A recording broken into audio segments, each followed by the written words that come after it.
riqueza das três apresentações provoca um turbilhão de ideias em todos nós, né? Mas o tempo está curto. Eu gostaria apenas de dizer o seguinte: enquadrar Mauro Borges nos esquemas explicativos, coronelismo, modernização conservadora, é tirar o foco do que de fato foi esse cidadão enquanto governador, enquanto pessoa. Não cabe em nenhum modelo, mesmo porque nenhum deles foi construído a partir da realidade goiana. São todos exógenos, de fora. Todos os esquemas explicativos, nós ainda somos os usuários, né? Não interpretamos à luz do nosso entendimento com as categorias construídas aqui mesmo. Não quero dizer que vamos criar uma nova ciência ou novas ciências para analisar um fenômeno, mas eu não chamaria de contraditório o governo Mauro Borges, muito mais um idealista fundamentado numa sólida formação de disciplina, de gestão, de unidade de comando, mas ele tentou romper toda essa estrutura tradicional, incorporando no seu programa aquilo que ele pessoalmente considerava válido, a experiência de Curtis, de não sei o que mais, de Israel e da Rússia, ajustados a uma realidade goiana, de se valer de quadros das Forças Armadas, colegas dele de formação acadêmica, de escola de especialização, de inclusive se valer de, quando vai morar em outro país, exilado boliviano, Major Luiz Pacom Camacho, que é o colega dele na Escola Superior de Guerra, que trabalhava na Secretaria do Planejamento. Ou seja, é uma coisa que os esquemas não cabem. Nós precisamos tentar entender esse homem com uma generosidade, assim para dizer. Combinado de Agro de Arraias não era uma repetição de Israel nem de Rússia. Não foi... as escolas de treinamento, as escolas... É Fomargo aqui, é Fomargo, né? É Senador Canedo. A grande escola modelo, também Senador Canedo, em que ele trazia pessoas das Forças Armadas para desenvolver a execução daqueles programas, porque ele iria encontrar barreiras. Eu testemunhei, trabalhando na Secretaria do Planejamento, um episódio marcante. Um líder do governo na Assembleia Legislativa, uma família tradicional de Goiás Velho, e um povo assim, explosivo, na família. Depois o nome vem. Foi lá um encontro com o secretário de Planejamento, primo de Mauro Borges, e ele falando assim, primo de Mauro, parece que isso é da intimidade, né? Primo do governador Mauro Borges. E, repentinamente, nós começamos a escutar, ouvir, lá nas nossas salinhas de trabalho, pessoas em clima de briga verbal. Eu não volto mais aqui nessa porcaria para ser maltratado. É o líder do governo Mauro, da Assembleia Legislativa, Nígia Ospicieri. E a resposta do secretário de Planejamento: e se voltar com essas propostas suas, vai ser tratado do mesmo jeito. E assim de dedo em risco, descendo os dois lá pela escadaria, na Praça Cívica, quando funcionava a Secretaria de Planejamento. Esse era o tom do governo Mauro Borges. Ele tinha um programa e apostou tudo na materialização desse programa. Enfrentou resistência no partido, tentou fazer aliança, mas era uma realidade adversa para uma obra de tal envergadura.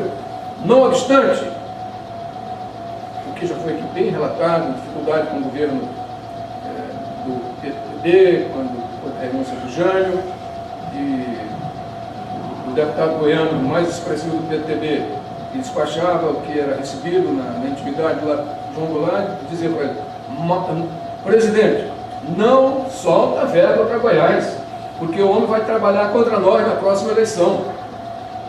e era vice-governador de Mauro Borges. Rezende Monteiro, né? Era vice-governador. Então a dificuldade foi grande. Agora, a minha ideia é que a gente precisa ver o Mauro Borges, a proposta dele, como algo que extrapola até o nosso entendimento. É visionário, é ao mesmo tempo um profeta, o que ele fez continua dando sustentação à economia do Estado de Goiás, realizou boa parte das metas, mas com muita diversidade. E por último,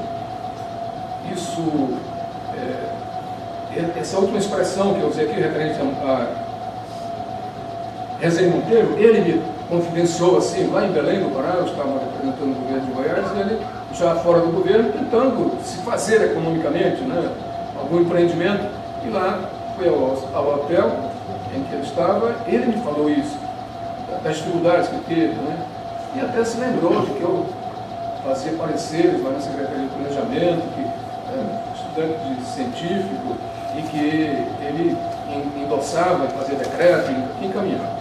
Mas não era só para mim, isso era um outro estilo de governo, quase impressionante. Tanto é que foi o primeiro documento, quando eu fui empossar, fazer o terceiro ano científico, foi o primeiro documento que me deram para ler na Secretaria de Planejamento. E eu comecei a ler aqui, econometria, conceitos assim, esotéricos com S. Com o X eu entendi um pouco, né? O esoterismo com o X, mas o fechado, só para os neófitos, eu não entendi muita coisa, mas me desafiou. E hoje eu consigo entender e me colocar em nível assim, de poder conversar com o Mauro daquela época, porque ele tinha isso tudo dominado, daquela época. Superar então, assim, enquadrar Mauro com essas categorias, porque de fato é alguma coisa assim, extraordinária, de tentar a todo custo sustentar a proposta. Quando foi necessário romper com Zé de Almeida, secretário de Fazenda, porque ele era aquele exator rigoroso, não perdoava o sonegador de forma alguma, aí as forças locais, comerciantes, industriais, fazendeiros, pressionam o governo, ele cede, dá um passo atrás, tira o José de Almeida, porque estava incomodando os malpagadores de tributo. Os mesmos que entraram com uma ação de inconstitucionalidade quando o Mauro conseguiu aprovar na Assembleia, uma alíquota sobre o imposto de mercadorias de 0,5% para criar um fundo de financiamento das empresas goianas, voltado para capitalizar o setor privado. Os beneficiados foram contra esse empreendimento, dizendo que, não me alongando muito, fico agoniado porque o tempo está, eu posso estar tirando a oportunidade, mas me perdoe porque é preciso a gente ver um olhar mais amplo e até para superar os nossos limites de entendimento, porque não foi um fenômeno comum. Ele foi à frente do programa de governo lá de São Paulo, Carvalho Pinto, ele foi à frente, o programa é uma coisa extraordinária, só que nós ainda não assimilamos isso, mas está de pé até hoje. A base, o fomento à economia do Estado. E não era puramente estatizante, não queria comunizar o Estado de Goiás.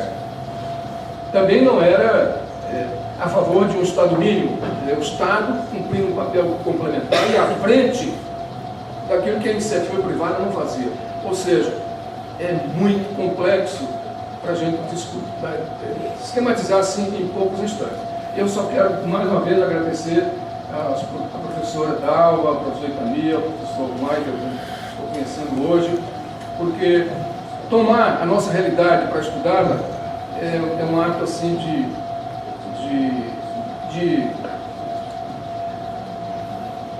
enaltecer o nosso meio, né? Porque nós temos coisas a serem explicadas muito mais aqui do que nos outros estados, nos outros cuidam de si. E não foi um fenômeno puramente passageiro. É preciso resgatar e trazer esse ideário de planejamento, de transformação social e de conviver com comunistas, com gente de direita e industrializadores ou estatizantes, para tirar o sumo disso, que seja de fato, e aí assim vou encerrar dizendo, a contribuição maior dele era essa conclamação, a gente se apoiar naquilo que é positivo em cada segmento social seja empresário, seja da fazenda, seja da zona urbana, o que há de positivo, ou seja, aquilo que está voltado para o bem comum.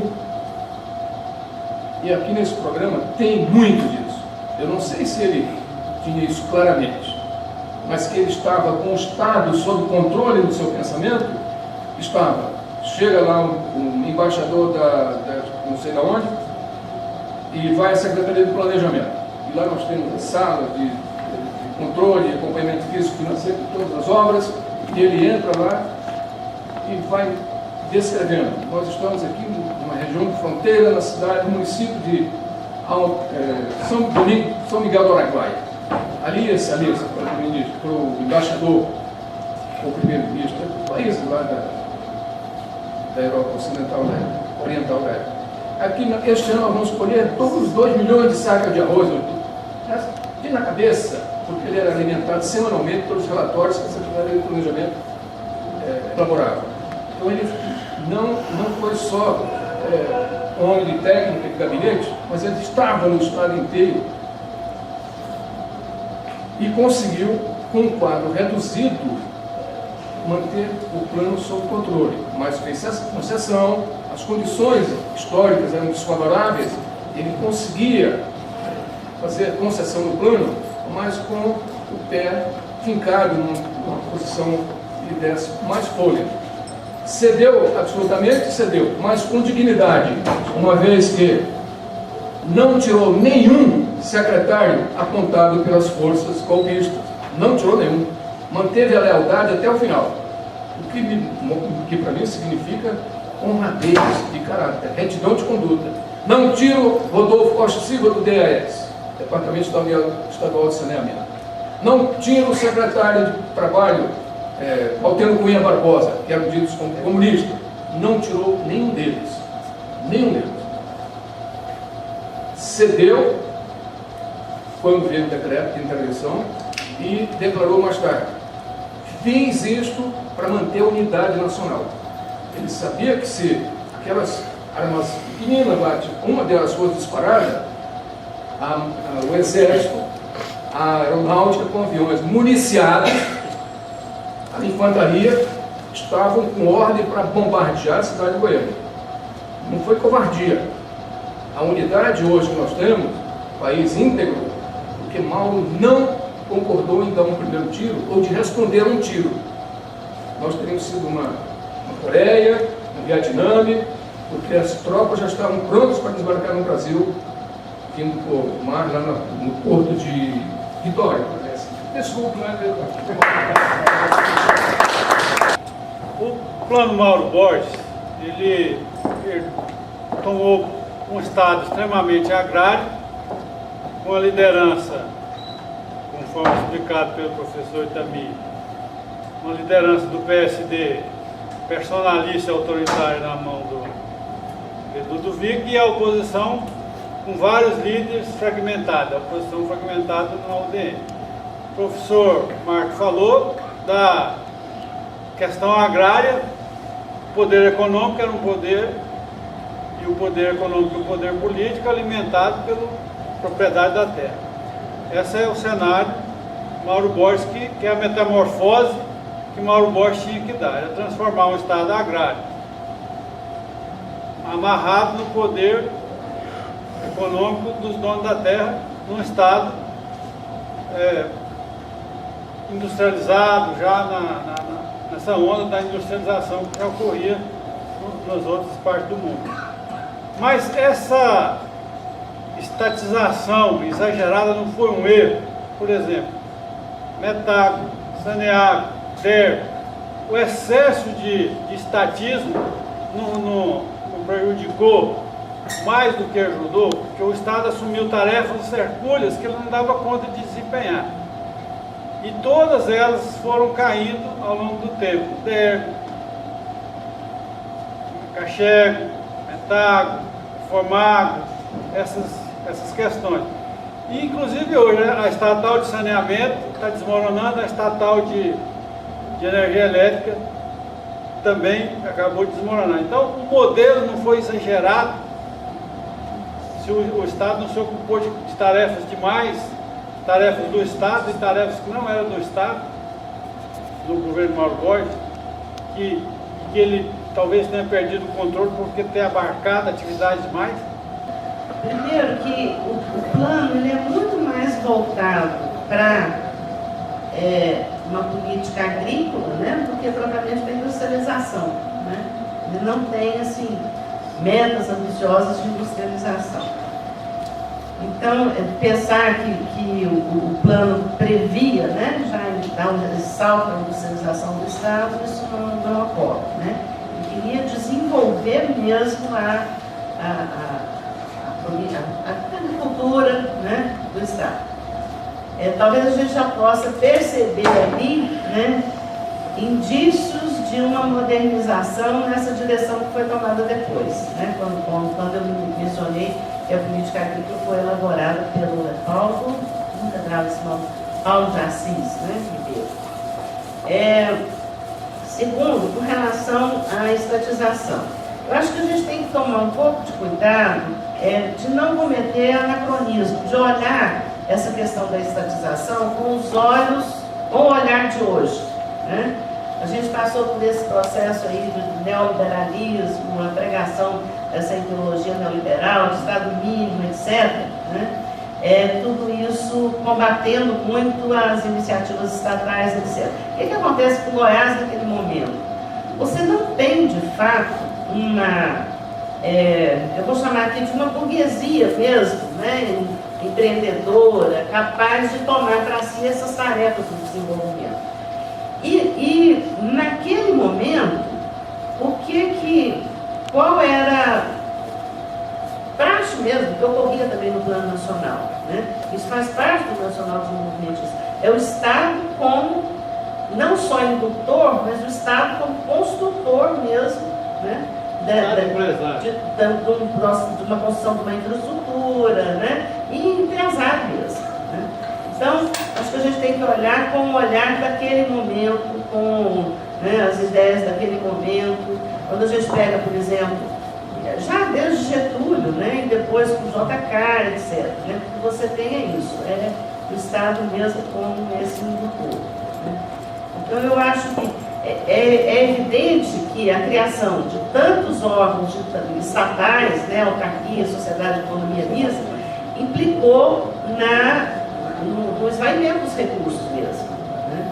Recursos, mas por outro lado você não tem uma iniciativa privada que tomasse para si essa iniciativa, né?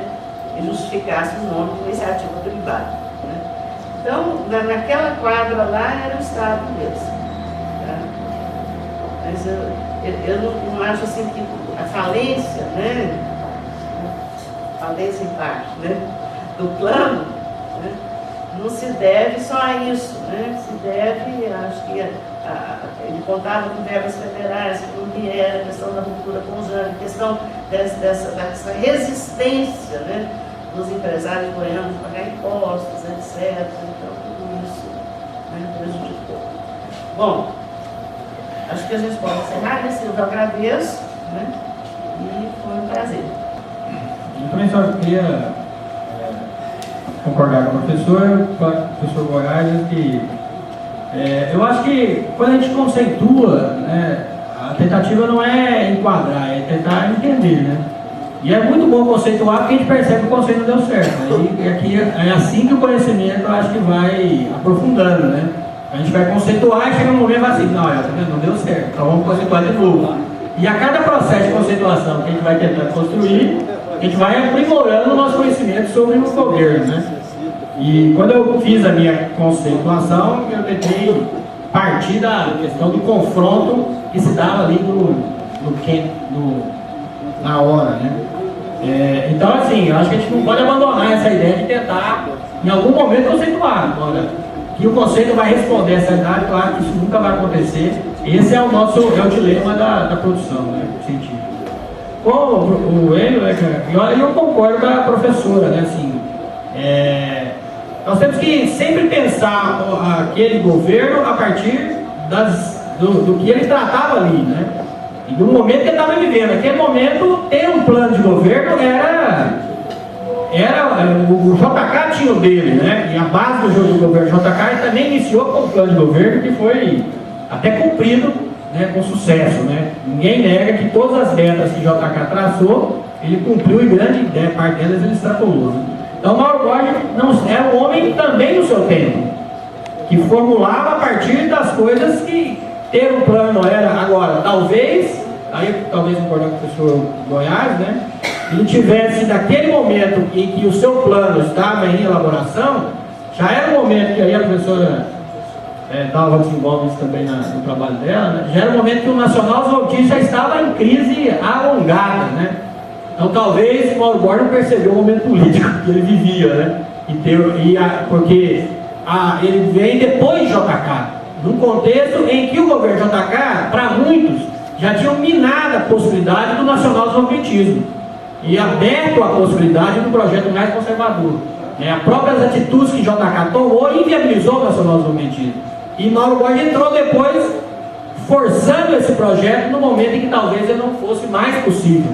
E aí se perdeu nesse processo. Mais do que só para você ter uma ideia, assim, a Cachoeira Dourada, em Turbina, ela caiu 2 vezes dentro do rio, né?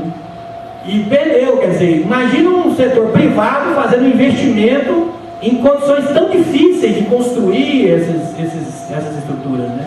É só o Estado mesmo que se apresentava para fazer, ainda mais no Estado como Goiás, que era uma promessa, mas não era ainda, talvez, né, uma realidade do que se imaginou. Eu quero, assim, agradecer muito o convite, parabenizar o Silvio, a Fundação Maurício Grabois, porque eu não sei se as pessoas concordam, esses são temas que muita academia até abandonou, né, esse debate sobre esse período, e que eu acho que aqui a gente retomando esse debate, pelas próprias exposições, a gente vê que é um debate fundamental, não só para a gente entender Goiás, que é para entender como o Brasil se constrói, e na minha concepção, se constrói na fronteira. E nós estamos vendo esse mesmo processo de construção em outras regiões, e cada vez que a gente aprofunda mais nisso, a gente entende mais do Brasil, entende mais das nossas condições políticas. Obrigado, queria parabenizar a eu queria só agradecer realmente esse momento. Eu acho que o debate é um debate importante. Eu acho que a contribuição do grupo foi bom. Eu acho que isso é uma das coisas que a gente tem como fundamental para que você possa até repensar determinados processos. Então eu acho que um debate como esse, né, a proposta de debate, como está sendo proposta, é bom, é importante, até para se repensar, para se refletir, para se posicionar de fato frente a determinados processos que se vivem, que às vezes as interferências são mínimas em determinado momento, né, e que os projetos políticos podem trabalhar a mudança. Eu acho que eu quero parabenizar o grupo pela organização do evento. Eu acho que é fundamental a reflexão e o pensamento, coisa que tem sido raro e às vezes fica muito em dissertações, em tese, nas universidades, né? Em trabalho acadêmico que muita gente não lê. Então, boa noite, muito obrigado. Pedir ao Silvio para fazer um comentário aqui, que eu queria ter feito da fala do professor Goiás, que é o seguinte: ele se manifestou de forma muito afetiva, né, em relação ao momento que ele viveu, em relação a um homem que ele admira. Eu queria dizer que nós que estamos fazendo as ciências sociais, a gente, quando se debruça sobre esse período, pensando em tudo de ruim que teve antes, tudo de ruim que veio depois, porque a gente também é tocado, né, não só afetiva, como cognitivamente, né, por essa figura, pelo plano, pelo mal, mas a gente tem que se cercar de todos os rigores, né, de uma possível neutralidade científica, senão não consegue fazer o trabalho, né? Mas eu confesso que eu também sou tocada por isso.